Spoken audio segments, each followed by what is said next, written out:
Israel और Iran के बीच जारी जंग थमने का नाम नहीं ले रही है। दिन प्रतिदिन ये जंग भीषण होती जा रही है। इजराइल ने ईरान पर बड़ा हमला किया है। इजराइल की सेना ने ईरान की राजधानी तेहरान में ईरानी सेना के हेडक्वार्टर को निशाना बनाया। इसके साथ ही ईरान के कई सैन्य ठिकानों पर भी हमला किया है। इजराइल किसी भी कीमत पर ईरान के परमाणु प्रोग्राम को रोकना चाहता है, लिहाजा नेतन्याहू ने भी ईरान को हमले का गंभीर परिणाम भुगतने की चेतावनी दे दी है। ईरान के स्वास्थ्य मंत्रालय ने बताया कि इजरायली हमलों में अब तक 224 लोग मारे जा चुके हैं, जबकि 1277 से ज्यादा घायल हैं। वहीं अमेरिका में स्थित ह्यूमन राइट्स एक्टिविस्ट ग्रुप ने ईरान में 406 लोगों के मारे जाने का दावा किया है। वहीं इस जंग में अब अमेरिका की भी एंट्री हो चुकी है।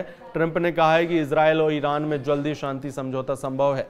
दूसरी तरफ इजराइल के लड़ाकू विमान लगातार ईरान के शहरों को निशाना बना रहे हैं। बीती रात इजराइल ने ईरान के तेहरान और बुशहर शहर को निशाना बनाया। इतना ही नहीं, इजराइल की सेना ने ईरान के एयरपोर्ट और ऑयल रिफाइनरी को भी टारगेट किया। ईरान की सरजमी पर इजराइल का हमला जारी है। इजराइल ने इस बार ईरान के मशहद एयरपोर्ट को निशाना बनाया। इजराइल की वायुसेना ने 2300 किलोमीटर दूर से ईरान के ईंधन विमान को तबाह कर दिया। इजराइल के डिफेंस सूत्रों का दावा है कि यह ऑपरेशन पूरी तरह सटीक था और इनमें टारगेट पर सीधा वार हुआ। इजराइल ईरान युद्ध के बीच अमेरिका के राष्ट्रपति ट्रंप ने बड़ा बयान जारी किया। डोनाल्ड ट्रंप ने कहा कि इजराइल ईरान युद्ध पर बैठकों का दौर जारी है और दोनों देशों में शांति समझौता संभव है। इधर इजराइल के प्रधानमंत्री बेंजामिन नेतन्याहू ने बड़ा दावा किया है। नेतन्याहू ने कहा कि इजराइल के हमले में IRGC के खुफिया प्रमुख काजिमी और उनके डिप्टी हसन मोहकिक को मार गिराया गया है।